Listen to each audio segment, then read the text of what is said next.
Vous écoutez Parlons Conversion avec Benoît Saint-Laurent.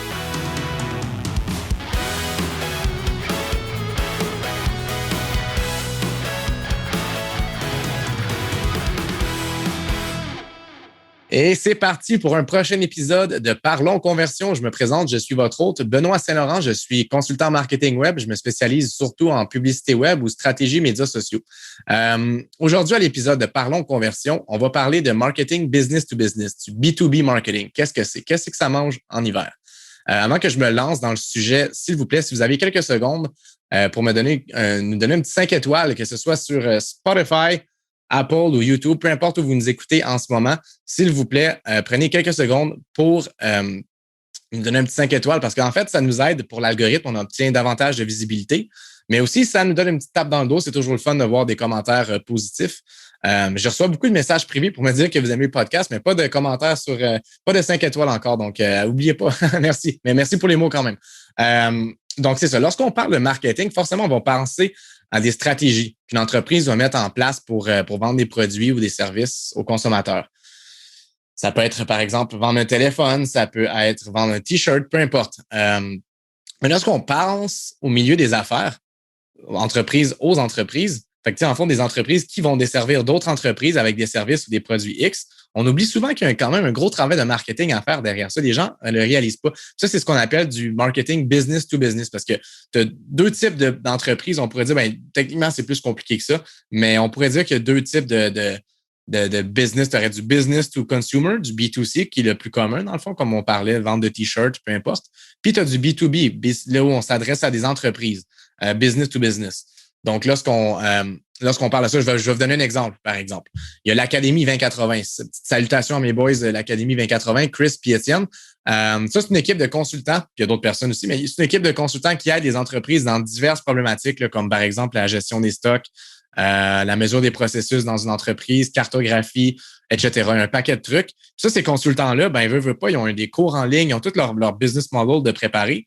Mais si les gens ne savent pas qu'ils existent, ils peuvent pas les vendre à nulle part, à personne, leur service. Donc, pour ça, ça prend un travail de promotion, ça prend un travail de marketing derrière ça. Puis évidemment, c'est différent que de vendre un T-shirt. Donc, les logiques sont complètement différentes. Mais at the end of the day, du moment que tu vends quelque chose, il y a un travail de marketing à faire. Ça, c'est sûr et certain. Mais là, la différence ici avec le B2C puis le B2B, c'est le contexte. C'est un contexte d'affaires du B2B. C'est ce qu'on appelle, c'est pour ça qu'on appelle ça du B2B, business to business. Donc, vu que c'est un contexte d'affaires, même si les stratégies puis les pratiques sont quand même assez similaires, il y a quand même des choses qui se différencient un petit peu. Mais on va quand même faire beaucoup de publicité. On va faire on va parler d'entonnoir de vente aussi. On va parler de email marketing. Les mêmes pratiques à peu près sont utilisées, c'est juste de façon différente, on pourrait dire. Puis ça peut être aussi différentes plateformes. Tu sais, par exemple, il y en a pour qui le B2B marche vraiment moins sur Facebook, mais ils utilisent LinkedIn en échange. Ça peut être un paquet d'autres trucs du genre aussi. Ça peut être, par exemple, les emailing. On va en reparler un petit peu dans quelques instants, là, mais ça marche quand même bien de ce côté-là, le email marketing. Remarque en B2C, ça fonctionne bien aussi. Mais il y a quand même une petite différence assez importante qu'il faut prendre en considération. Puis c'est pour ça que le marketing en B2B doit être fait de façon un petit peu différente. Parce que, en premier lieu, là, ce qu'il faut considérer pour voir la différence entre les deux, c'est les motivations d'achat. Sont pas nécessairement les mêmes que pour le B2C. Parce que dans du B2B, l'incitatif il est surtout financier, puis il y a une grosse partie où c'est de la logique, généralement. Puis ça, d'ailleurs, mon invité d'aujourd'hui, on a un petit débat là-dessus. Je trouvais ça très intéressant. Son point est très valide aussi. Mais en général, il y a un peu plus de logique ou de rationalité derrière les décisions d'achat parce que c'est un incitatif financier. Le but, c'est d'aller chercher plus d'argent derrière nos trucs, ou du moins d'améliorer un processus dans notre entreprise, nous permettre d'économiser, nous permettre de faire un truc X pour notre organisation. Donc, il serait supposé avoir une certaine rationalité derrière ça. Mais c'est vrai qu'à the end of the day, des fois, pour le processus de sélection, surtout pour la prise de décision, c'est pas toujours rationnel. Puis, Alex nous l'explique très bien d'ailleurs dans le podcast. Fait que ce qu'il faut, c'est ça. Ce qu'il faut considérer, c'est la logique est un petit peu différente. Fait que c'est pour ça que des fois, on va voir, par exemple, des sites web ou des campagnes de pub ou un branding vraiment vieux jeu. Puis là, on se dit, mon Dieu, c'est laid. Ça. Comment ça se fait que ces personnes-là, c'est les leaders, les chefs de file dans leur milieu quand leur site web est même pas beau? C'est parce qu'à la fin de la journée, leurs clients, peut-être qu'ils s'en foutent. Ils ont d'une façon X, découvert cette entreprise-là, ils font affaire avec eux. Puis, sur le site web, même si c'est pas super bien fait, au moins, ils ont toutes les informations qu'il faut sur le site. Donc, il y a certaines choses qu'on regarde et qu'on regarde pas. En marketing B2B, on pourrait dire, pas qu'on regarde pas nécessairement, mais je veux dire qu'on est plus, où il faut peut-être un petit peu plus indulgent. Moi, quand j'ai commencé en marketing dans mes tout débuts, puis que j'ai commencé à travailler avec du B2B, je me rappelle, j'avais des clients, il y avait des sites web, ils étaient super affreux. Puis là, je me suis dit, c'est la première chose qu'il faut qu'on change, c'est le site web, si ça, le branding, ça n'a pas de bon sens. Mais c'était peut-être pas ça qu'il fallait faire à the end of the day parce que les clients n'avaient absolument rien à foutre du site web. Puis si on faisait un sondage, on l'aurait vu que c'était pas ça qui les intéressait. Peut-être que plus de communication aurait été plus intéressante pour eux autres, plus d'emails, par exemple.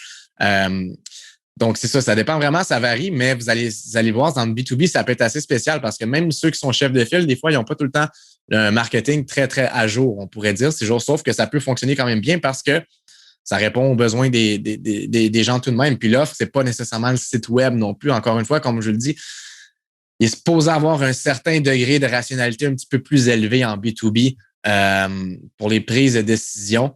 Donc, les gens vont pas juste dire « Ah, si le site web n'est pas beau, je ne ferai pas affaire avec eux autres, je leur ferai pas confiance. » Ils vont plus regarder avec qui on fait affaire eux autres. Ils ont fait affaire avec un de mes compétiteurs, oui, puis ça a bien marché pour eux autres, mais peut-être que je devrais faire affaire avec eux. C'est le genre de choses que les gens vont regarder. Mais en termes de marketing, business to business, qu'est-ce qui fonctionne bien généralement là, par expérience avec les entreprises avec qui j'ai travaillé? Le email marketing, ça, c'est quelque chose qui est vraiment puissant. Ça marche vraiment bien aujourd'hui. Pourquoi? Parce que c'est une des façons les plus simples et les plus directes pour communiquer, dans le fond, vos prospects, vos leads. Donc, puis il n'y a pas d'intérim, on pourrait dire, dans le sens où si vous êtes sur Facebook, mais là, il y a l'algorithme, il y a des bonnes chances que les gens ne voient pas toutes vos publications. Même chose sur LinkedIn aussi. Peu importe les médias sociaux que vous utilisez, le email, c'est cool parce que c'est de vous directement aux consommateurs, ou du moins vos prospects, on va les appeler comme ça. Donc, email marketing en B2B, c'est vraiment number one, ça marche super bien. Puis, collecter des courriels si vous faites du B2B, c'est super important.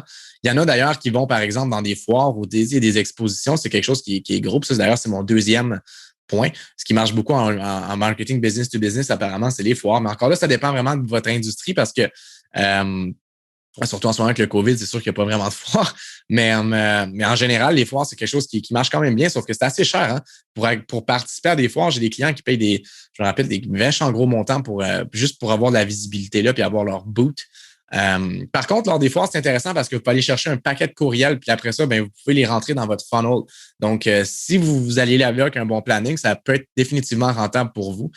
Il y a aussi, bien sûr, la publicité, mais là, encore une fois, la publicité va être faite peut-être un petit peu différemment dans le sens où vous allez voir de la publicité business to business sur Facebook. Moi-même, j'enroule pour des clients, puis ça fonctionne bien. Des coûts par clic sont pas chers et tout, c'est super, mais c'est différent un petit peu. Sur LinkedIn, par exemple, vous allez peut-être avoir plus de chances, tout dépendant c'est quoi votre offre, par contre. Ça dépend vraiment c'est quoi votre offre. Mais même si les coûts par clic sont plus chers sur LinkedIn, c'est quelque chose qui fonctionne bien. Tandis que si on veut faire la publicité B2C, on la fera pas sur LinkedIn. Ça ferait aucun sens. Les coûts par clic sont chers, ci et ça fait juste pas de sens. Encore là, ça dépend c'est quoi le produit, mais en temps normal, non. Donc, on voit la différence ici. LinkedIn est peut-être pas mal plus important dans ce cas-ci. Il y a aussi beaucoup de ventes directes, bien sûr, avec le marketing B2B. Souvent, B2B, là, vous allez avoir, par exemple, sur le site web, un paquet d'informations. Puis plutôt que de pouvoir faire la transaction en ligne ou d'avoir plus d'informations, ça va être, par exemple, contacter un agent dès maintenant, donnez-vous votre numéro de téléphone pour qu'on vous rappelle puis qu'on vous envoie l'information. Parce que, comme on le dit, c'est une décision qui est prise pour l'entreprise, pour améliorer l'entreprise, du moins, techniquement. Donc, on va vouloir poser des questions. Il va y avoir un paquet de complexité à résoudre. Donc, c'est pour ça que le rapport humain est quand même pas mal important dans tout ça. Puis, bien entendu, il y a un paquet d'autres formes de promotion. Mais je vous dirais que les plus grosses, là, ça va ressembler pas mal à ça. Bon, maintenant, pour continuer de parler marketing business to business, je vous ai trouvé un invité et tout un.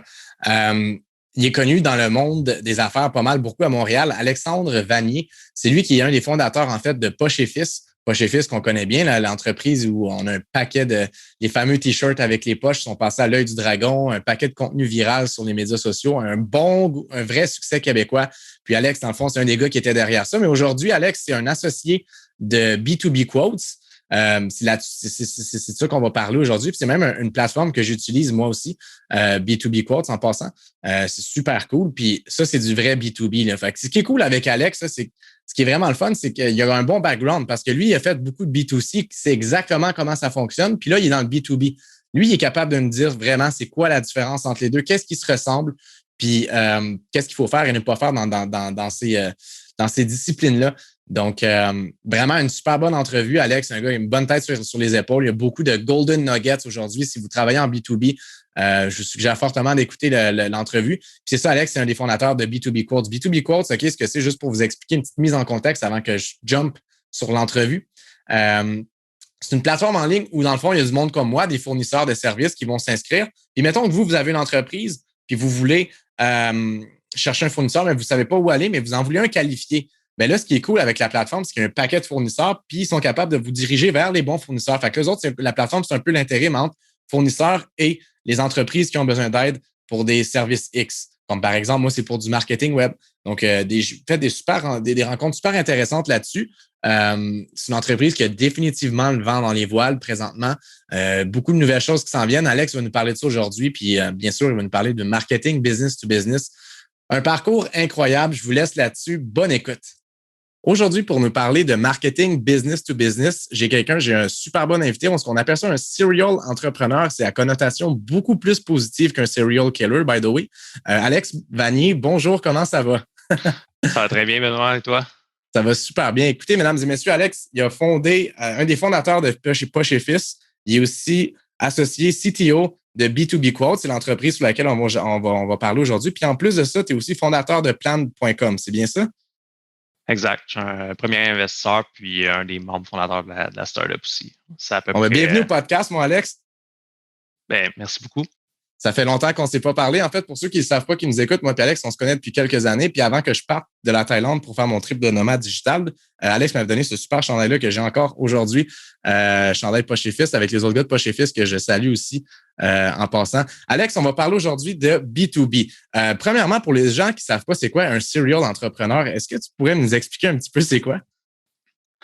Ouais, je peux essayer. Je ne sais pas si ça va être la meilleure des définitions, mais essentiellement, c'est quelqu'un qui est un builder, qui aime ça lancer des entreprises, qui aime ça scaler des entreprises. Puis, dans mon cas, moi, dans le fond, ça s'est enchaîné là, depuis les 12 dernières années. Donc, d'une agence web à vendre des t-shirts en ligne, à plein de projets qui n'ont pas fonctionné. Après ça, startup en événementiel. Donc, c'est un peu le concept d'enchaîner succès ou échec là, en affaires. Puis, comment ça a commencé ton parcours entrepreneurial? Tu nous mentionnais, tu travaillais dans une agence, puis qu'est-ce qui s'est passé? Il y a eu un déclic?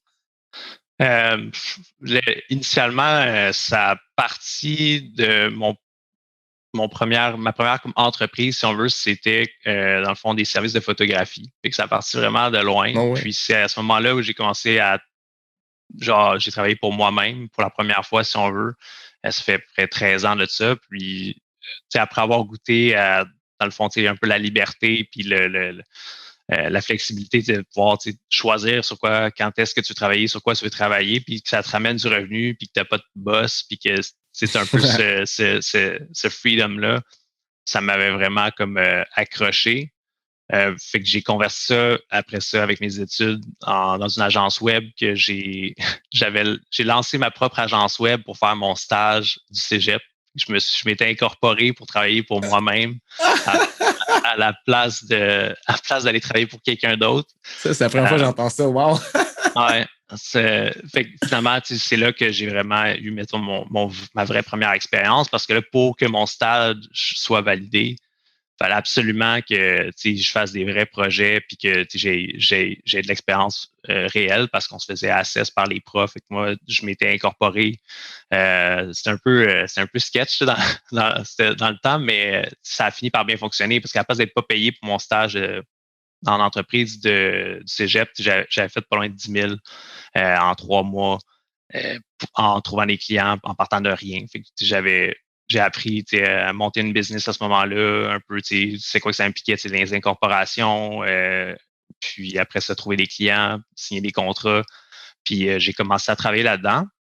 Puis vu que ça avait super bien fonctionné, j'ai gardé ça pendant quelques années, dans le fond, puis on a j'ai scalé un petit peu cette agence-là. Éventuellement, j'ai rentré un partenaire avec qui j'ai travaillé pendant un petit moment. Puis après ça, j'ai jamais vraiment retourné en arrière. Là. J'ai fait quelques expériences en en grosse entreprise via mes études, mais je ne retrouvais pas ce que je recherchais. Fait que pour moi, ça a toujours été après ça, embarquer dans un autre projet, soit de quelqu'un ou soit les miens. Fait que c'est ça, ça a enchaîné avec Poche et Fils, puis après ça, Plan, puis après ça, maintenant B2B Quotes. Mais entre ça, il y a un paquet d'autres implications là, qui se sont intercroisées avec ça. Wow, puis il y a quand même des beaux success stories derrière ça aussi, parce que Poche et Fils, je pense que tout le monde au Québec pas mal connaît bien l'entreprise. Ça avait explosé au Dragon, puis suite à ça, ça a continué d'exploser. Une super belle communauté en ligne, du contenu écœurant. Tu sais, c'est pas juste des t-shirts, c'est ça qui est intéressant. Mais là, aujourd'hui, c'est ça. Poche et Fils, on est un petit peu plus B2C, business to consumer. Là, on arrive aujourd'hui, B2B Quotes. Puis tu mentionnes aussi que tu es derrière aussi plan.com. Là, on est vraiment dans du B2B. Vois-tu une grosse différence quand même dans le mindset, on pourrait dire, ou dans la façon de faire les choses? C'est quand même assez différent pour un paquet d'affaires. C'est sûr que ça reste de l'entrepreneuriat, ça reste des startups, mais c'est vraiment pas la même manière d'approcher les clients. C'est pas nécessairement les mêmes channels qui vont fonctionner aussi efficacement d'un bord que de l'autre.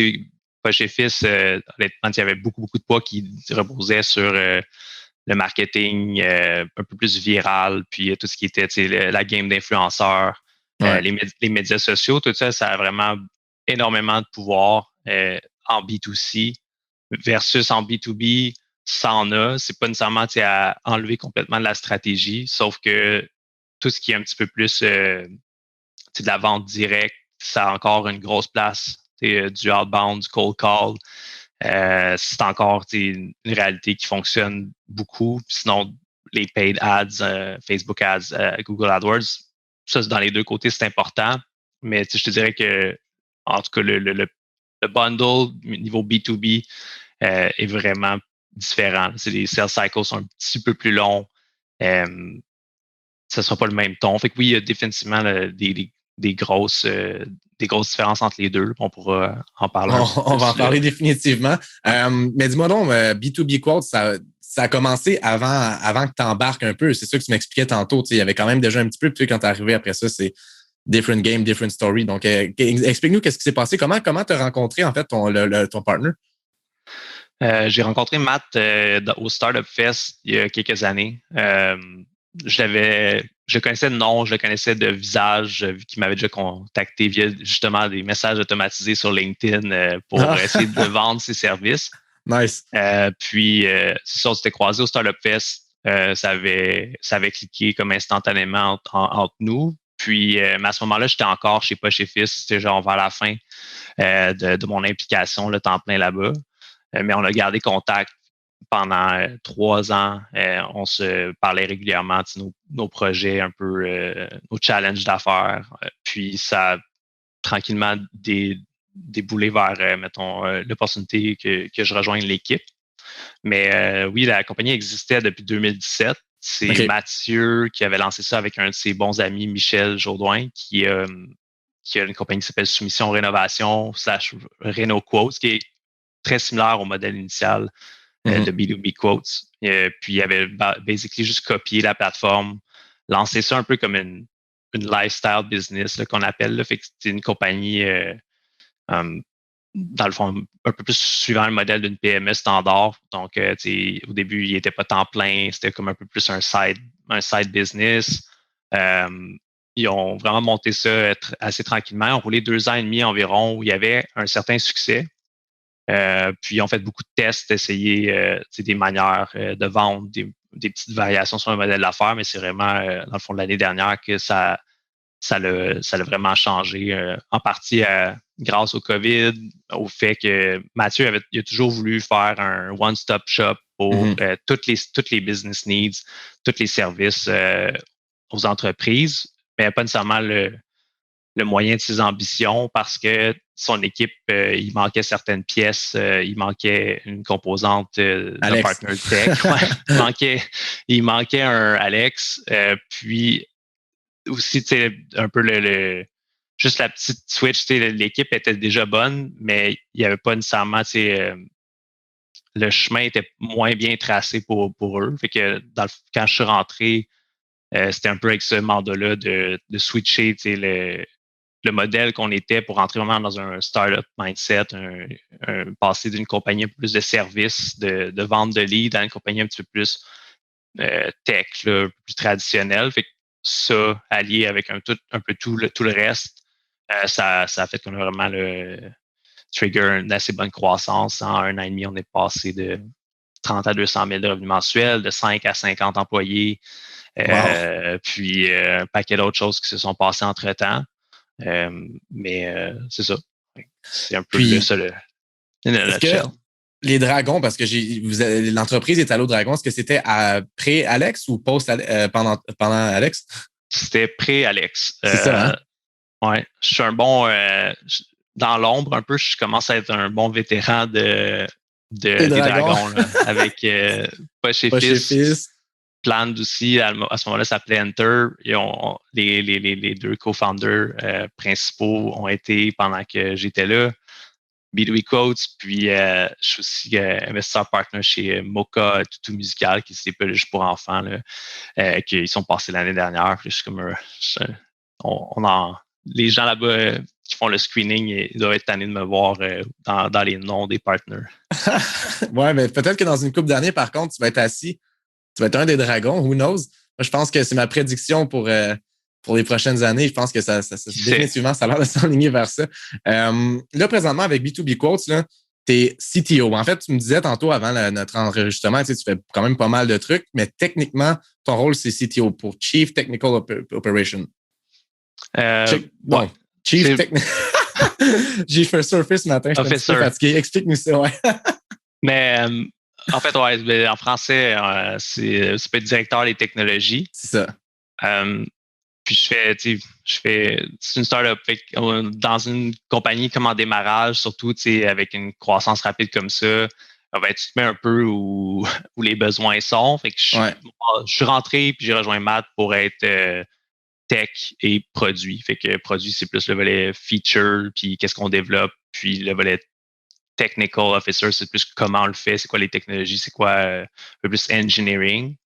Mais j'ai aussi pris le volet finance, puis légal, puis un paquet d'autres petites affaires sur lesquelles j'ai travaillé.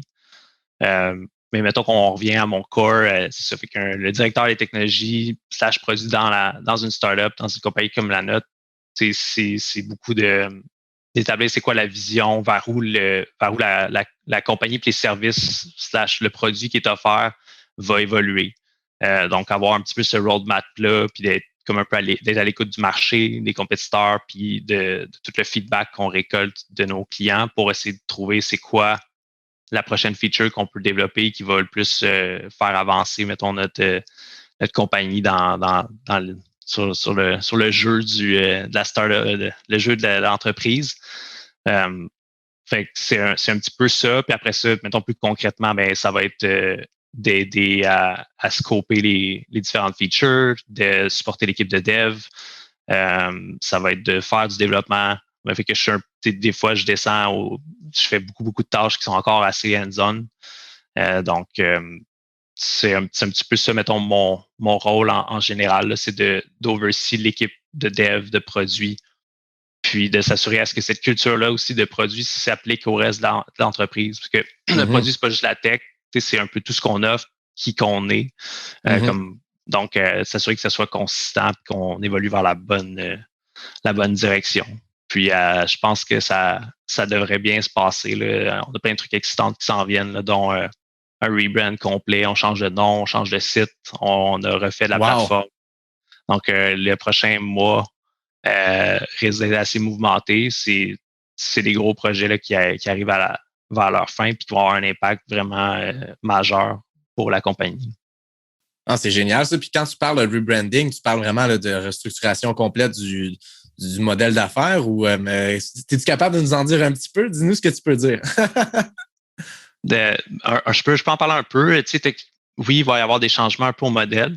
Mais ça, c'est pas nécessairement relié au rebranding. Là. Techniquement, pour nous, pour réussir et avoir du succès, on a déjà une bonne valeur qu'on offre à notre clientèle, mais c'est tout le temps de tester puis d'itérer pour vraiment trouver ce qui va nous permettre d'avoir la fameuse courbe en hockey stick là, qu'on n'a pas encore 100% atteinte. Fait qu'il faut continuer de changer le modèle d'affaires, mais on est dans le bon bassin. Fait que le rebrand, c'est vraiment plus au niveau, fait qu'on change de nom. On change des logos, on va changer un peu l'approche qu'on a dans notre messaging, dans nos pubs, dans un paquet, en fait, dans tout ce qui est comme face aux clients, puis même en arrière. Puis on a décidé de faire ça, en fait, parce que paquet de raisons, mais B2B quotes, c'était un peu limitatif, ça nous casait dans juste les quotes, les soumissions. Puis, Mathieu et moi, puis même toute l'équipe, on avait vraiment une vision qui était plus grosse que ça. On voulait vraiment devenir des partenaires de croissance plus large pour les entreprises. Fait qu'on avait besoin de sortir un peu de ça. Puis, c'est difficile de bâtir un brand aussi. Quand même, le brand equity est moins gros pour, mettons, à notre stade, peut-être un petit peu pour les entreprises B2B que B2C. Là, les gens qui achètent en B2C, souvent, il y a un gros volet qui c'est l'appartenance à la marque ou les valeurs de la marque qui viennent impacter leur processus de décision. C'est quelque chose de très intéressant ici. Continue, je t'écoute. Ouais. Je finis, puis tu creuseras si tu veux. Mais je vais essayer de closer ça. Mais ça, en B2B, c'est historiquement parlant, c'est un peu moins ça. Ça change tranquillement. Puis c'est pour ça que nous autres, c'est le bet qu'on fait. Tous nos compétiteurs, c'est très froid, c'est très, c'est des services un peu plus d'entreprise, c'est Upwork, TopTal, puis des trucs comme ça. Puis avec B2B Quotes, c'était pas trademarkable. On était un peu la même affaire. C'est comme si tu dis used car for sale. C'est difficile de bâtir comme de bâtir en tout cas un brand qui est fort. Donc là, on fait un bet qu'en étant plus accessible, warm. On va vraiment aller dans une autre direction que la plupart des compétiteurs, puis avoir un nom avec. Ouais, exact. Où on ramène vraiment l'humain, tech and amélioré, aidé par la technologie, mais on va ramener un peu ce volet-là humain. Vraiment, on va le mettre de l'avant, puis ça va vraiment nous aider à tout le reste de la stratégie, marketing, puis de communication, puis même du produit, va venir s'arrimer dans l'arrière de ça. Alex, tu nous as dit quelque chose de vraiment, vraiment intéressant, puis c'est un point aussi que j'avais pris en note, puis je voulais en parler aujourd'hui, mais tu as été plus vite que moi, good job. Mais grosso modo, B2B puis B2C, une grosse différence. B2C, il y a un gros volet psychologique derrière ça. Fait que tout ce que tu disais par rapport à l'appartenance à la marque, mettons qu'une marque qui dise nous, on est green, on est sustainable, on fait ci et ça, à ce moment-là, les personnes qui croient en ça aussi, vont s'associer à ça. Donc, il y a un gros volet psychologique. Tandis qu'en B2B, là, c'est beaucoup plus des caractéristiques qu'on va rechercher. C'est beaucoup plus rationnel, les décisions. Donc, c'est vraiment là la grosse différence. Puis c'est pour ça que ça vient affecter aussi, évidemment, le marketing. Je veux pas parce que c'est deux mondes différents. Là, si on retourne à B2B Quotes, j'ai une petite question par rapport. En fait, c'est pas une question. On va discuter là-dessus, mais de ce que je peux comprendre, vous autres, vous avez un peu comme deux types de clientèle. Vous avez, dans le fond, les fournisseurs comme moi, qui d'ailleurs est aussi sur B2B Quotes. Puis vous avez dans le fond aussi les entreprises qui, eux autres, cherchent justement des services. Fait que vous avez deux types de clients différents. Est-ce que vous avez des approches différentes pour ceux-ci? Oui, définitivement. Là, c'est pas en ce moment, c'est pas les mêmes channels pour l'acquisition. C'est pas exactement le même ton qu'on utilise avec les deux.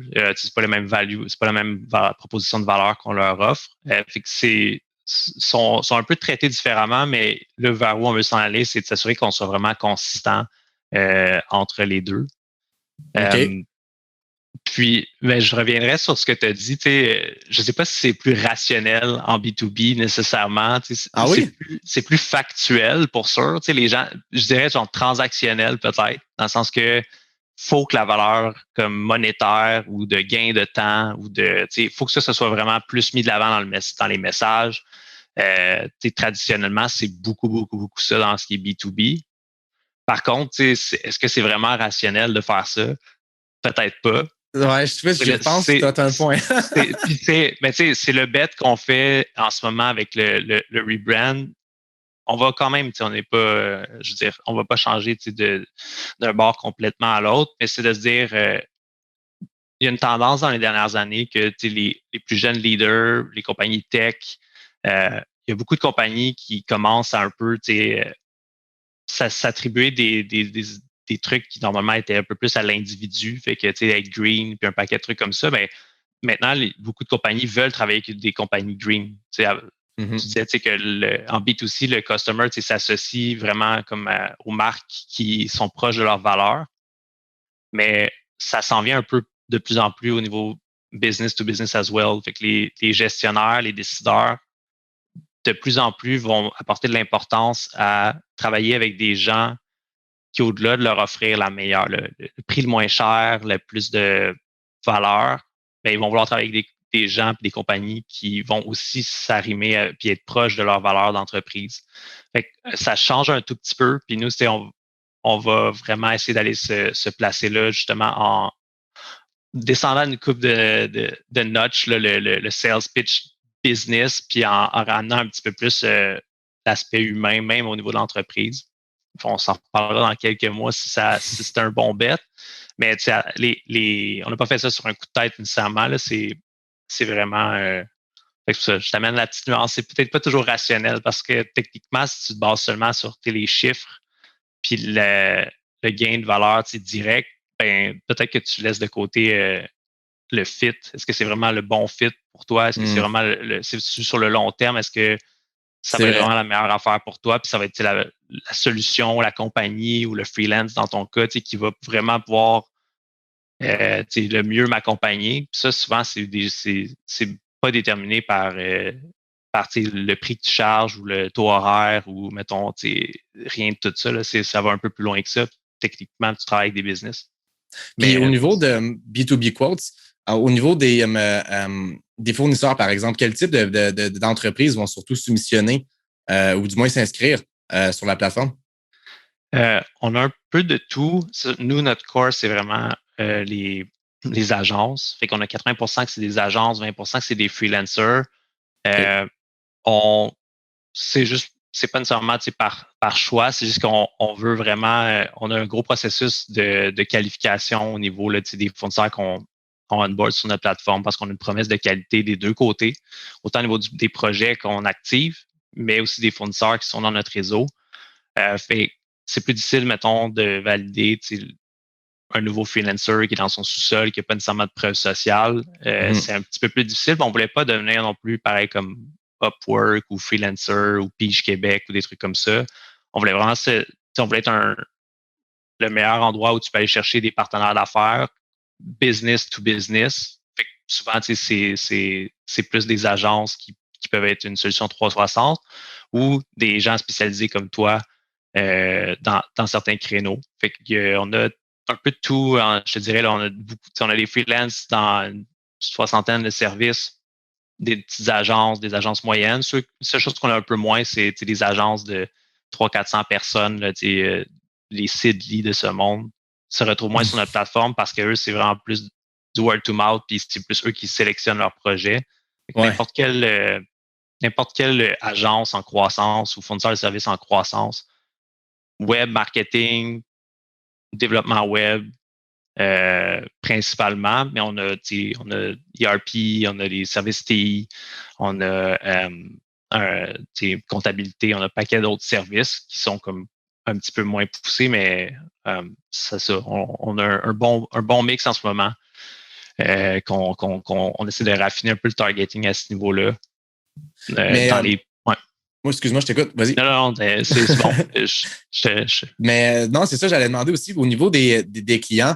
Est-ce que je me trompe? Si c'est pas mal tous les genres d'entreprises un peu qui vont se trouver un peu là-dessus. Tu vas avoir des petites entreprises comme tu vas avoir des plus grosses entreprises avec dans mon cas, quand je voyais les soumissions, c'est des budgets publicitaires différents, etc. Mais ça semblait assez hétérogène quand même. Définitivement, surtout que en fait, c'est que si je pars il y a un an, on visait le ultra large. Fait que quand on se faisait poser la question à savoir c'est pour qui votre service, ben la réponse là, c'était pour tout le monde, c'est pour toutes les entreprises.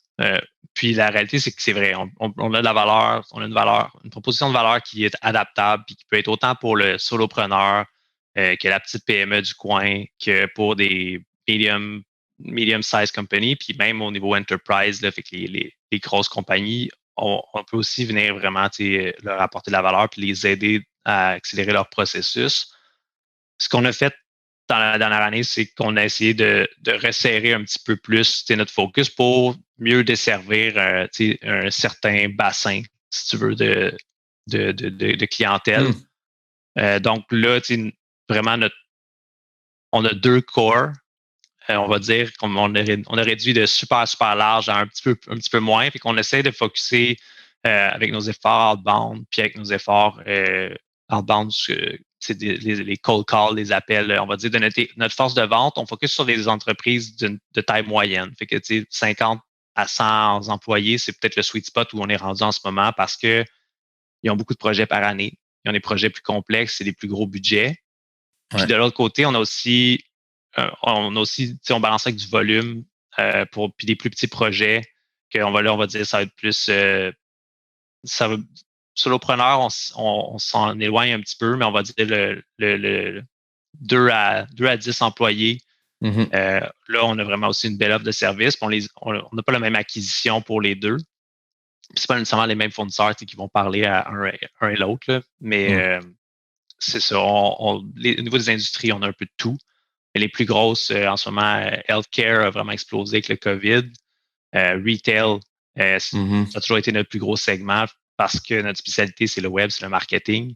Puis, c'est les compagnies de vente qui ont le plus de, on va dire, de services vraiment qui répondent à leurs besoins. Là. Fait que e-commerce, web marketing pour vendre en ligne, versus les intégrations avec des outils pour gérer leur inventaire, puis un paquet de trucs. Comme nous autres, on peut faire le 360 avec cette industrie-là beaucoup. Puis, c'est ça. Je sais pas si j'ai répondu à la question. Je me suis perdu dans mes propres. Ça m'arrive souvent. non, c'est bon, c'est super intéressant. Je peux te laisser continuer pendant des heures. Si on parle de stratégie marketing pour B2B Quotes, là, on a établi, dans le fond, que vous avez quand même 2 publics cibles différents, on pourrait dire. Est-ce que les stratégies marketing sont différentes pour les 2? Ben, le message n'est pas exactement le même. Comme je disais un peu plus tôt, c'est sûr que on va pas mettre on va dire l'emphase sur les mêmes choses. Puis en général, c'est pas les mêmes channels non plus. Fait que je peux les prendre un à un. Là, pour les fournisseurs, c'est pas que c'est facile, mais techniquement, la vente, si on veut, ou accrocher les gens c'est vraiment plus simple que du côté des entreprises qui déposent des projets. Ah oui? Parce que techniquement, des 2 côtés, c'est gratuit pour embarquer sur la plateforme. C'est gratuit pour déposer un projet, puis c'est gratuit si tu veux être un fournisseur, si tu veux appliquer pour être fournisseur sur la plateforme, pour juste être présent sur la plateforme. Fait qu'il n'y a pas comme de barrière à l'entrée à ce niveau-là. Fait que du côté fournisseur, c'est pas compliqué. C'est est-ce que tu veux plus de business, oui ou non? Est-ce que tu recherches à avoir plus de clients, oui ou non? Fait que, la valeur de la proposition pour eux est un petit peu plus simple, puis est prouvée aussi un petit peu plus, du moins pour le package de base. Si tu rentres sur la plateforme, viens-t'en, tu n'as pas de risque, tu verras les projets qui sont déposés. Si tu vois quelque chose d'intéressant, ben à ce moment-là, tu peux décider d'acheter la mise en relation. Fait que c'est vraiment plus straightforward de ce côté-là. Fait que le marketing autour de, mettons, ce volet-là, il est moins important, pas moins important, mais il est moins demandant. OK, ouais. Parce que on contacte les gens, on a notre liste de fournisseurs qu'on veut dans les marchés qu'on ouvre, on les contacte presque un à un, on leur explique, puis on en close une bonne majorité parce que c'est assez simple pour eux de relate puis de comprendre comment ça fonctionne puis de voir la valeur. Parce qu'on peut facilement leur expliquer que tu closes un projet sur 3, sur 4, puis que ça te donne un retour sur investissement proche de 5, 10, 15x dépendamment. Ouais. Puis, mettons, le volet qui est intéressant au niveau de notre stratégie marketing du côté fournisseur, c'est beaucoup tout ce qui est les références, les affiliés, puis le word to mouth, parce qu'on a quand même un genre de 20-30% de notre base de fournisseurs qui sign up toute seule. Fait qu'il se fait sans qu'on ait besoin de faire des actions ou même de dépenser là, sur un Mon coup Dieu, c'est d'acquisition. beaucoup, ça. Ouais, c'est quand même. Là, ça va diminuer un peu parce qu'on met beaucoup d'efforts pour passer. Là, on était à 2500 fournisseurs qualifiés il y a 2-3 mois. Là, on est à 3500 parce qu'on veut ouvrir le reste du Canada. Donc là, le ratio va être un peu plus petit parce qu'on a investi beaucoup dans une équipe qui va aller en chercher. On aimerait finir l'année à peu près 10 000 fournisseurs. Mais fait que ça, c'est pour ce volet-là. Du côté de la clientèle, de l'autre côté, c'est là que la stratégie marketing est un peu plus complète. Là, si tu veux, là, on a 5-6 channels importants. Le paid est ultra important. Fait qu'on va chercher une base de volume assez steady de Facebook Ads, que c'est plus des plus petits mandats, des plus petites business, mais quand même plus de volume. On a LinkedIn qui nous amène qui coûte un peu plus cher à aller convertir les entreprises, mais que souvent, ça va être des mandats plus gros, un peu plus sérieux. Intéressant. Puis, on a AdWords. Fait qu'on on a un bon mix de paid. Là, on dépense des dizaines de milliers par mois en paid. C'est comme notre plus gros channel d'acquisition. OK. Fait que ça, c'est arrimé, dans le fond, avec un peu d'effort de vente directe, de l'affilié. On a un 20% à peu près qui c'est juste du repeat, un 15% que c'est des références. Ça crée comme, mettons, notre écosystème au niveau des clients. Puis, le niveau marketing, on a plusieurs. Soit on target par service. Fait qu'on a nos core services, fait que le développement de site web, les campagnes de web marketing, puis les développements d'applications. On va prendre ceux-là là, pour commencer. Mais on va vraiment faire les campagnes ciblées pour ces différentes verticales-là. Puis, on va souvent les cibler aussi d'une manière un peu géographique pour avoir un impact plus gros dans un marché. Ouais. Fait que ça, c'est un petit peu comment on approche le paid. On offre du contenu, stratégie de contenu qui est aussi in the mix là-dedans. OK. C'est fait comme de ce côté-là, je sais pas s'il y a des endroits où tu veux double-cliquer ou que tu veux qu'on en parle un peu plus, mais ça fait que du côté client, c'est vraiment plus une stratégie marketing complète, mais on est encore en train de la faire évoluer, surtout avec le rebrand, un peu tout ça. Ça va changer, ça va s'améliorer. On a la chance aussi d'avoir une nouvelle Head of Marketing depuis 1 mois, là, qui est une ancienne de GSoft. Fait que salut Corinna. Wow. Puis, ça va être un petit peu là, de rebalancer un peu ces différents channels-là, puis s'assurer que ça s'intègre un peu mieux. Parce qu'on est encore juste au début.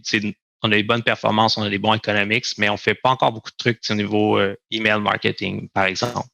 Okay. Qui est un truc qui est un low-hanging fruit, qui est quelque chose qui, comme tu le sais, c'est un des affaires qui convertit le plus en e-commerce. Puis même pour nous, énormément de potentiel là, mais on fait la base à ce niveau-là.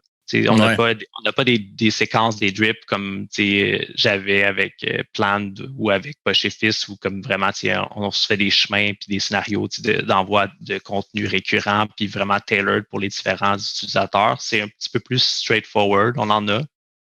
Mais ça, on l'a pas poussé encore. On est vraiment plus dans du paid qui est très, très poussé. Comme je te dis, segmenté. On a des centaines de campagnes qui roulent en tout temps. Puis le reste, les autres channels que je t'ai mentionnés. C'est vraiment intéressant. Moi, ce qui me marque le plus, c'est ce que tu m'as dit par rapport aux différents channels, puis la qualité, pas nécessairement la qualité des leads, parce que ça reste tous des leads de qualité, mais du moins les profils différents des leads. Donc, LinkedIn, tu as des plus gros projets parce que, bon, c'est, mettons, la personne qui marketing manager, par exemple, qui voit une publicité passer puis qui dit, justement, je cherchais. Tandis que sur Facebook, tu sais, c'est drôle, c'est fou comment que le média va vraiment qualifier les différents types d'audience. Mais c'est vraiment flagrant ou c'est quand même des zones grises aussi? C'est quand même une bonne différence. En moyenne, notre projet moyen, c'est à peu près 10 000 dans les derniers mois. Fait que le mandat moyen qui est déposé sur la plateforme, c'est à peu près 10 000 $. Mais la réalité, c'est que ce 10 000-là, il est composé à chaque mois, quelques vraiment gros projets. La règle la loi de Pareto, le 80-20 est vraiment présent là. On on a quelques gros projets qui tirent la moyenne vers le haut, puis on a du volume que c'est des plus petits mandats. Puis je te dirais que pour le paid, fait que mettons que j'enlève le repeat puis toutes ces affaires-là, Facebook coûte moins cher de la conversion, mais amène vraiment les mandats. Les gens qui vont passer de Facebook à j'ai besoin d'un site web ou quelque chose comme ça, c'est souvent plus des solopreneurs, des startups, un auditoire un peu plus jeune. Donc, on va moins aller accrocher la personne qui veut faire une implantation d'un logiciel de gestion pour sa compagnie complète, puis que c'est un projet de 400 000. Il n'est pas dans ce mindset-là quand il est sur Facebook. Là, il parle, souvent, c'est quelqu'un qui est plus vieux, un petit peu un gestionnaire un peu plus, on va dire, expérimenté, va pas nécessairement convertir aussi bien ou même accrocher tout court si c'est sur Facebook qu'on envoie notre message versus sur LinkedIn, quand il est là-dessus, il est en mode un petit peu plus business, on va dire. Donc, c'est vraiment plus là qu'on les accroche. Par contre, comme je te disais, le coût d'acquisition est pas mal plus élevé sur LinkedIn que sur Facebook. Sur Facebook, on est à peut-être 300, 250 à 300 par projet qualifié. Puis LinkedIn, c'est peut-être une 100, 200 de plus, dépendamment là, des mois. Ah ouais, hein? Mais ça fait du sens aussi. Mais les coûts par clic, en général, je crois que sur LinkedIn en fait, je sais, j'ai fait quelques publicités là-dessus, sont vraiment chers, c'est fou. Sauf que effectivement, ton public cible est super qualifié là-dessus. Puis le targeting, surtout depuis que Microsoft les ont rachetés, est vraiment nettement supérieur, mais ça reste des coûts par clic ultra chers. Mais là, c'est intéressant quand même de voir les différents profils en fonction des plateformes. Là, justement, on parlait un petit peu de COVID tout à l'heure, mais j'aimerais ça revenir là-dessus vite fait un peu parce que dans le cas du... moi, ça fait longtemps quand même que ça fait quoi, 5-6 ans que je suis à mon compte puis que je me promène puis je fais mes trucs, mais tu sais, j'ai fait beaucoup de networking dans le temps, puis tu sais, c'était la façon de faire, tu sais, les 5 à 7 avec la chambre de commerce, les activités pour ci, ça, dans le Myland, il y a un genre d'événement, puis après ça, il y a des entreprises un peu partout. Ubisoft organise quelque chose. Mais là, il n'y a plus de ça. Avec le COVID, on peut plus se rencontrer. Donc, le networking pour trouver des fournisseurs ou bien du moins pour être capable justement d'avoir les bonnes ressources en temps, il n'y en a plus de ça. Là, maintenant, ça évidemment, ça change un peu. Fait que là, tu me disais tantôt que pour vous, ça a aidé un petit peu. Mais penses-tu que ça va changer à jamais la donne? Qu'est-ce que tu penses qu'il va arriver au niveau du networking en général? Je pense pas que ça va disparaître. Je pense vraiment que c'est comme une situation qui est temporaire. Ça reviendra jamais à 100% peut-être, là, comme c'était avant. Mais d'après moi, on va se rediriger vers un peu plus une normalité à l'intérieur de 1 ou 2 ans. Parce que il y en a des événements de networking en ligne, mais c'est vraiment pas le même impact, c'est pas la même portée. C'est vraiment plus difficile d'aller vraiment connecter avec les gens qu'en personne. Pour B2B, oui, le COVID ça a un peu aidé dans le sens que ça a forcé les PME à se moderniser, à faire le virage numérique peut-être qu'il y avait repoussé pendant des années. Donc là, ils n'ont pas eu le choix. Là. Fait que les compagnies qui avaient les fonds pour faire le move l'ont fait. Ceux qui n'avaient pas, le gouvernement les a aidés. Fait qu'il y en a qui ont essayé aussi de le faire. Fait que ça nous a aidés. Mais de l'autre côté, on avait comme à peu près 15% de notre chiffre pré-COVID qui venait de des trade shows et des événements de réseautage. C'était un gros segment de notre acquisition parce que justement, comme tu dis, c'est ultra targeté là, comme audience. Tu parlais, puis c'est plus facile en personne de closer, de discuter puis d'utiliser l'effet de réseau. Mais ça nous a juste forcé, dans le fond, à un peu nous réinventer, redistribuer dans d'autres channels pour comme avoir quelque chose qui techniquement va peut-être être plus scalable aussi, parce que des trade shows et une présence physique, c'est difficile avec une ambition comme la nôtre d'avoir une compagnie qui, à l'intérieur d'un an ou deux, devrait être en Amérique du Nord au complet. Ça va peut-être revenir sur la table, mais peut-être avec un impact, une importance un peu moins grande. Mais je pense vraiment que ça va... Tout l'événementiel, techniquement, il y a eu une passe au début du COVID où il y a eu ce questionnement-là beaucoup dans l'industrie. Est-ce que ça va tout virer numérique? Est-ce que on va remplacer puis ce sera plus un besoin? Puis finalement, tous les signes montrent qu'il y a une fatigue sur juste le digital puis les expériences virtuelles. On n'est pas au stade. La technologie n'est pas avancée au point que ça peut être immersif assez pour que ça puisse remplacer le Mm-hmm. physique.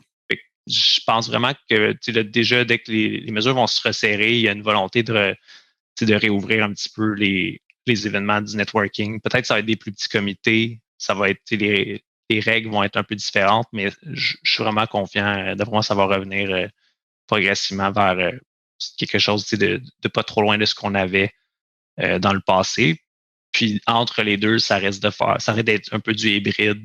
Fait que peut-être, comme justement, je dis, des plus petits comités, puis un volet en ligne, là, comme beaucoup d'événements qui ont commencé à le faire l'année dernière. Là, fait que mettons là, je pense que le Startup Fest avait fait ça. Là, une salle, 4-5, une dizaine de personnes sur place, puis le reste, c'est filmé, puis ça va s'améliorer, mais je pense vraiment que c'est pas pareil. Là.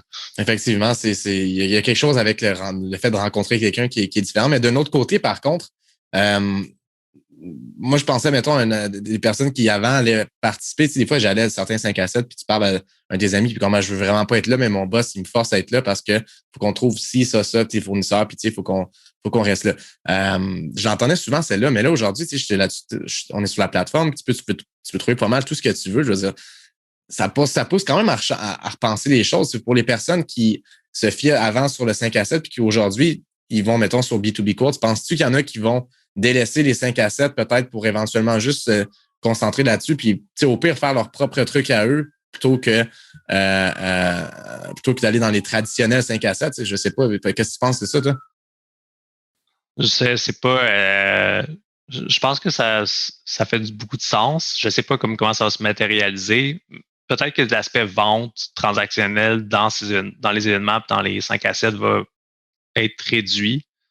Mais tout ce qui est un peu plus genuine, là, fait que des expériences, puis moi je voyais plus ça pour si c'est un trade show, c'est clair que le trade show, tu vas là pour chercher un fournisseur ou chercher un client. D'après moi, ça va être correct. Pour tout ce qui est les événements où il y a une double mission, là, quand tu envoies le monde aller se promener à la gare dans le Myland ou des trucs comme ça pour essayer de te trouver de la clientèle, ça, peut-être que les gens vont moins avoir besoin de faire ça. Parce que tu as raison, mais ça existait avant, là, B2B Coast, si tu veux pas, on n'a pas réinventé la roue. Mm-hmm. Tous ces outils, toutes ces plateformes-là, là, ils ont vraiment été mises de l'avant dans le COVID. Puis je pense que beaucoup de gens voient la rentabilité, puis l'effort un peu. On t'envoie un lead qui est déjà qualifié, Mm-hmm. qui est bon pour toi. T'as peut-être pas besoin d'aller chasser avec autant d'énergie dans les événements. Mais je pense pas que c'est nécessairement une mauvaise chose. Comme ça, on va pouvoir être dans les événements puis juste se parler business ou parler de d'autres choses sans arrière-pensée, sans avoir un agenda caché. Exact. De façon plus organique, peut-être. Ouais, it's only for the best, I think. Ouais, je suis bien d'accord avec toi là-dessus. Puis, sinon, en général, pour ce qui est du... on vient de parler un peu de B2B Quotes. Évidemment, pour vous, ça a vraiment... Ça a été, on peut dire, bénéfique, le COVID. Mais pour ce qui est de Planned, là, tu m'expliquais tantôt là, que vous, dans le fond, vous avez choisi l'approche plus, on pourrait dire... je veux pas dire défensive, mais tu sais, comme tu disais, la tortue, on va attendre de voir qu'est-ce qui se passe, puis après ça, on frappe gros. C'est-tu un peu ça? Ouais, ben en fait, notre focus, c'était juste les événements d'une centaine de personnes et plus. Essentiellement, là, on focusait vraiment sur les événements un peu plus enterprise. C'était ça que la direction que l'entreprise avait pris. Puis c'était quand même un bon choix. Pré-COVID, c'est ça qui avait vraiment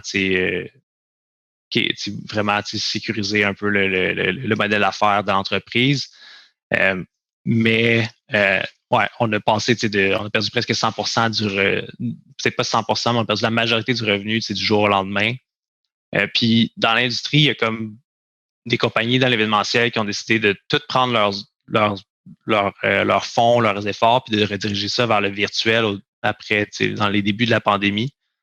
Puis les résultats n'ont pas été incroyables pour beaucoup parce que techniquement, tu brûles l'argent, puis tu brûles les ressources, puis tu accélères on va dire, ta vitesse de croisière vers le mur pour quelque chose qui est peut-être pas au core de ce que tu faisais. Fait que les gars, Marc et Emeric, les cofondateurs, ont fait, c'était des décisions vraiment difficiles à prendre parce que c'est un peu plate, il y avait le vent dans les voiles, des bureaux à Toronto, à New York, à Montréal, puis on dû vraiment prendre la décision de fermer les valves un peu. Ils ont gardé l'équipe produit, donc technologique, pour travailler sur la solution technologique. Puis plutôt que de se dire on va changer toutes nos ressources pour essayer de trouver une nouvelle proposition de valeur puis s'adapter à une situation temporaire, ben ils ont plutôt comme décidé hey, faisons la tortue entre parenthèses, essayons de toffer un 2-3 ans ou de se faire un plan qui va nous faire survivre un 2-3 ans. Puis pendant ce temps-là, bâtir une technologie que quand on va ressortir, on va être en avant de tous les autres compétiteurs. Fait qu'on va travailler. En ce moment, toute l'industrie est sur pause. Fait que tous les gens de l'événementiel, ils ont rien d'autre à faire que de collaborer avec l'entreprise pour penser à des idées, penser à des features, comme travailler très en bonne proximité avec la team de plan pour vraiment bâtir une solution technologique qui va vraiment être la meilleure du marché, entre parenthèses, quand ça va recommencer. C'est un peu ça le bet qu'ils ont fait. Puis, avec un peu de recul, c'était pas un call facile, mais en ce moment, je pense vraiment qu'ils ont fait le bon choix parce qu'ils sont encore comparés à beaucoup d'autres compétiteurs qui étaient plus gros que nous, qui ont fermé ou que ça n'a pas fonctionné, sont encore en vie. Là, ça reprend tranquillement un peu aux États-Unis, des plus petits événements. Fait qu'il y a eu une petite adaptation, mais ils se sont pas dénaturés. Ils ont gardé la ligne un peu directrice, puis ils se sont adaptés avec des services un petit peu plus digital, puis pour ajouter des trucs d'événements hybrides, mais ils ont focusé sur leur core qui était bâtir une valeur de proposition pour les gros événements complexes, puis des grosses brands pour que quand ça va reprendre, ils sont très bien positionnés. Ils ont établi des bonnes relations pendant la COVID avec justement tous les gens dans l'industrie. Et il y a eu cet effet-là aussi de il n'y a plus rien qui se passe, ça va bien, on va se tenir ensemble. On va un peu. Un rapprochement. Ouais. Puis, bref, hopefully, ça va continuer d'aller bien comme que ça va depuis le début de l'année. Les signes sont bons. Définitivement. Puis, sinon, à part de ça, écoute, merci encore pour ton temps et pour les belles Golden Nuggets que tu nous as données aujourd'hui pour tous ceux qui veulent en savoir plus sur le marketing B2B. Dis-moi donc, Alex, comme dernière question, là, tu n'as pas chez FIS, B2B Quotes, c'est quoi tes défis futurs? Y a-t-il quelque chose qui te tente? Vraiment, là, tu dis ça, c'est mon rêve. J'ai dit ça en joke tantôt, les dragons, mais qu'est-ce qui te tente le plus? As-tu déjà ce que tu veux, en fait? Pas spécifiquement, je te dirais. Ce qui me drive le plus dans la vie, c'est d'aider les autres. Fait que ça, c'est, mettons, mon core value, c'est un peu la générosité, puis d'être un support player. C'est un peu ça que j'ai réalisé, over time. J'ai eu des entreprises personnelles qui ont fonctionné correct, puis des projets, puis j'ai vendu des logiciels, puis ça m'a rapporté quelque chose, mais où je shine le plus, c'est ça, c'est d'aider les autres. En ce moment, je suis 100% dédié ou à peu près à B2B pour amener ça le plus loin possible. Fait que, dans le court terme, ça va être de se rendre jusqu'à un exit, de se rendre jusqu'à un IPO ou peu importe ce qu'on va vouloir. On verra qu'est-ce que ça donne. Mais à date, ça va bien. Puis avec la vitesse que ça avance, c'est comme une nouvelle business à tous les 3 mois parce qu'on grossit, on change. Fait il y a ça. C'est sûr que il y a des industries qui m'intéressent beaucoup, qu'un jour, je vais vouloir peut-être aller m'y pencher. Tout ce qui est travel, ben là, c'est pas la meilleure moment. Ouais, mais définitive. Travel, tout ce qui est e-sports, il y a quand même quelques petites affaires que je vais me pencher. Au niveau des dragons d'investissement, ça m'intéresse, mais je le fais encore plus. J'ai fait des investissements dans quelques compagnies privées après avoir vendu mes actions pas chez FIS, puis d'autres petits mini-exits. Mais je le fais plus par passion. Fait que j'aime ça, mentorer. En ce moment, je travaille beaucoup avec l'équipe de Galéa, qui est une galerie d'art, un genre de marketplace pour les œuvres d'art en ligne. Nice. Je pense que si admettons, on va dire post-B2B, qui est vraiment le core en ce moment, je vais sûrement essayer de maximiser mon support pour les autres compagnies où je peux avoir une valeur. Là. Fait que c'est un peu ça comment je vois ça, mais je suis encore quelques années là, à être focus sur ce qu'on fait en ce moment. Ouais, le vent dans les voiles, puis il y a beaucoup de vent. On aime ça. Parfait, c'est cool. Ça, écoute, Alex, merci encore. C'est super apprécié. Puis là-dessus, on te souhaite un bon succès. On va cogner knock on wood, comme ils disent.